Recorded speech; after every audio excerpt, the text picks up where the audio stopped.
ఎమోషన్ని create చేయడంలో దిట్ట. ఏ విధంగా అయితే రాజశేఖర రెడ్డి గారు బ్రతికున్నప్పుడే, ముఖ్యమంత్రిగా ఉన్నప్పుడే ఆయన బిడ్డగా ఉన్నటువంటి జగన్మోహన్ రెడ్డి గారు అనేకమైనటువంటి అవకతవకలు చేశారు, సిబిఐ ఈడీ కేసులు పడబోతున్నాయి అనేటువంటి తెలిసిన సందర్భం.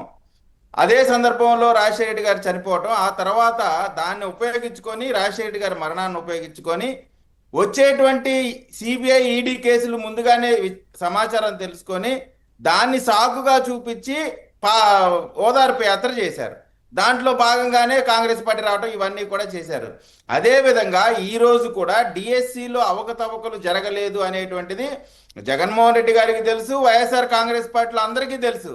అయితే వాళ్ళు గతంలో చేసినటువంటి భారతదేశంలోనే ఇప్పటి వరకు గ్రూప్ 1 ఉద్యోగాలకు సంబంధించిన దాంట్లో చేయకూడని అన్ని నేరాలు, అంటే బిఎన్ఎస్ చట్టం ప్రకారం 336, 340 ఫోర్జరీ, బార్ కోడ్స్ ని మళ్ళీ ఫేక్ చేయటం, అదేవిధంగా BNS 316 criminal breach of trust, BNS 201 సాక్ష్యాలు ధ్వంసం చేయటం, ఫైల్స్ ని మిస్ చేయటం, బిఎన్ఎస్ 120 క్రిమినల్ కుట్ర. అంటే బిఎన్ఎస్ లో ఉండేటువంటి, అంటే ఐపీసీ ఉండేటువంటి ప్రతి నేరానికి సంబంధించిన దాంట్లో జగన్మోహన్ రెడ్డి గారు ముద్దాయిగా ఉంటారు. కొత్తగా వచ్చిన బిఎన్ఎస్ కి సంబంధించిన దాంట్లో ఆయనే కాకుండా ఆయనకి సహకరించిన, ఆయన చెప్పిన మాటలు విన్న ప్రతి ఒక్కరు కూడా బిఎన్ఎస్ ప్రతి సెక్షన్ కూడా వాళ్ళపైన అప్లై చేయించేటువంటి పరిస్థితి జగన్మోహన్ రెడ్డి గారి నాయకత్వంలో నడిచింది. ఇప్పుడు ఇది యువత యొక్క భవిష్యత్తుని నాశనం చేయటం, వారి యొక్క కళలని, ప్రభుత్వ వ్యవస్థలపైన నమ్మకం పోవటం, ఇంతకంటే దారుణమైనటువంటిది ఎక్కడైనా జరిగిద్దండి? అసలు ఇప్పుడు ఒక పేపర్ కరెక్షన్ చేస్తే సబ్జెక్ట్ ఎక్స్పర్ట్తో కదా దాన్ని కరెక్షన్ చేయాలా?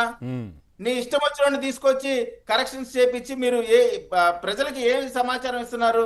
నిరుద్యోగ యువతకి ప్రభుత్వాలపై నమ్మకం సడలిపోతే వాళ్ళలో వచ్చేటువంటి ఫ్రస్ట్రేషన్ ని ఏ విధంగా మీరు అడ్రస్ చేయగలుగుతారు? ఈ భారతదేశంలో డెమోక్రసీలో ఉన్నటువంటి బ్యూటీ ఏంటంటే వ్యవస్థలపైన నమ్మకం. ఆ వ్యవస్థలపైనే నమ్మకం, వ్యవస్థలనే విధ్వంసం చేసినటువంటి జగన్మోహన్ రెడ్డి గారు ఈ రోజున లేని డిఎస్సి స్కామ్ ని, అంటే కేవలంగా ఏంటంటే ఖచ్చితంగా వీళ్ళు గ్రూప్ 1లో చేసినటువంటి నేరాలు మొత్తం వాళ్ళకి తెలుసు. అదే విధంగా డిఎస్సిలో ఏ నేరం చేయలేదని కూడా తెలుసు. కాబట్టి ఇప్పుడు గ్రూప్ 1లో మనం దొరికిపోతాం. కాబట్టి ఇప్పుడు వరకు వచ్చింది పార్ట్ ఛార్జ్ షీట్, ఇంకా కంప్లీట్ అవ్వలేదు, ఇంకా జరుగుతూ ఉంది. ఈ ఛార్జ్ షీట్ వస్తుందనే విషయం తెలుసు కాబట్టి వాళ్ళ నేరం, దొంగకి ఏ దొంగతనం చేశామో ఎలా బయటపడుతుందో ఆ విచారణ చేసినప్పుడు ఆ దొంగకి తెలిసిపోయింది కదండి. అదే విధంగా వాళ్ళకి ఆ సమాచారం ఉంది కాబట్టి డిఎస్సిని ముందుకు తీసుకొచ్చి, చూసారా మేము డిఎస్సి పైన గట్టిగా మాట్లాడుతున్నాం కాబట్టే గ్రూప్ 1 ఇలా తీసుకొచ్చారు, మా పైన తప్పుడు కేసులు పెడుతున్నారని ఒక సాకు చెప్పుకోవటానికి మాత్రమే డిఎస్సి అనేటువంటిది, లోకేష్ గారి పైన బురద చల్లటం అనేటువంటిది సిబిఐ విచారణ. కాకపోతే ప్రజలు చాలా విఘ్నులండి. జరుగుతున్నటువంటి క్రమంలో డిఎస్సికి అపేర్ అయిన వాళ్ళు కానీ, యాస్పిరెంట్స్ కానీ ఎవ్వరూ కూడా ఆ ఉద్యమంలో పాల్గొనలా. వాళ్ళందరూ కూడా ఇది అబద్ధపు యాజిటేషను, ఇది తప్పుడు యాజిటేషను, ఒకటి కాకుండా రెండో నోటిఫికేషన్ కూడా రేపు అక్టోబర్కి రెడీ అవుతా ఉంటే వాళ్ళ ఎగ్జామ్స్కి ప్రిపేర్ అవుతా ఉన్నారు. కానీ లేని దాన్ని గాలిలో బూడిద సృష్టించేటువంటి ప్రయత్నం చేస్తూ ఉన్నారు. ఇది ఫ్యాన్ అనే గుర్తు ఓన్లీ గాలి తిరగడానికి కాదు, గాలి పోగేసి గాలి నిందలు కూడా వేస్తున్నటువంటి వైఎస్ఆర్ కాంగ్రెస్ పార్టీ. నేను ఒక్కటే చెప్తా ఉన్నానండి, యువత మొత్తం కూడా బిజీగా ఉన్నారు. ఎందుకంటే జాబ్ క్యాలెండర్ ఇచ్చారు, ఎప్పుడు ఏ ఉద్యోగాలు వస్తాయి వాటికి ప్రిపేర్ అయ్యేటువంటి పనిలో ఉంటే జగన్మోహన్ రెడ్డి గారి వృద్ధ యూత్ జెన్జీ నవ్వుతారని సిగ్గు కూడా లేకుండా, సార్ జెన్జీ అని కూర్చొని 2000 తర్వాత పుట్టిన వాళ్ళు ఏదో జెన్జీ అవుతారు. వీళ్ళు భూమి పుట్టక ముందు పుట్టి మేము జెన్జీ అని చెప్పి పైన బోర్డు పెట్టుకొని ఏందో వీళ్ళు లేని యాజిటేషన్ క్రియేట్ చేస్తా ఉన్నారు.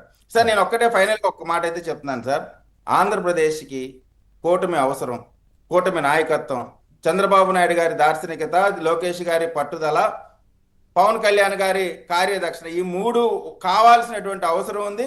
ఇది కంటిన్యూగా ఉండాల్సినటువంటి అవసరం ఉంది. లేకపోతే ఈ కాలకేయులు తప్పకి ఆంధ్రప్రదేశ్ విలవిలలాడిపోయేటువంటి అవకాశం ఉంది. కాబట్టి కనీసం ప్రతిపక్ష హోదా కూడా ఇవ్వకుండా నియోజకవర్గానికి మాత్రమే పరిమితం చేశారు విఘ్నులైనటువంటి ఆంధ్రప్రదేశ్ ప్రజలండి.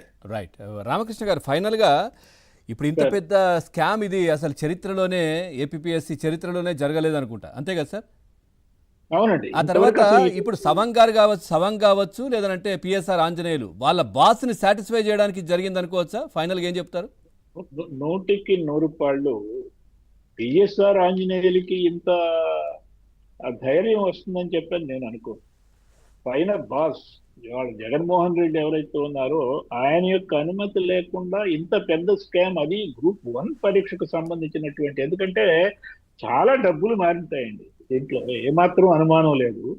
ఎందుకంటే మెయిన్స్ లో బాగా మార్కులు వచ్చినటువంటి వాళ్ళకి ఇంటర్వ్యూలో పిలవకుండా తక్కువ మార్కులు వచ్చినటువంటి వాళ్ళని ఇంటర్వ్యూలో పిలవటం, అలాగే ఇందాక నేను చెప్పినట్టుగా 326 మంది డిజిటల్లో సెలెక్ట్ అయితే ఇంటర్వ్యూకి దాదాపు 202 మంది తీసేశారు. ఏమంటే తీసేసిన తర్వాత ఇప్పుడు సిట్ ఏం చేసింది, వాళ్ళే ఎంపిక చేసినటువంటి 168 మందిని, మొత్తం 736 మందిని సిఎఫ్ఎస్ఎల్కి పంపించిందండి. దాంట్లో చాలా స్పష్టంగా కనిపించిందంట ఏమని, ఓఎంఆర్ షీట్ లో మార్కులు దిద్దారు, మెయిన్ షీట్స్ లో కూడా మార్కులు దిద్దినట్టు చాలా స్పష్టంగా ఉంది.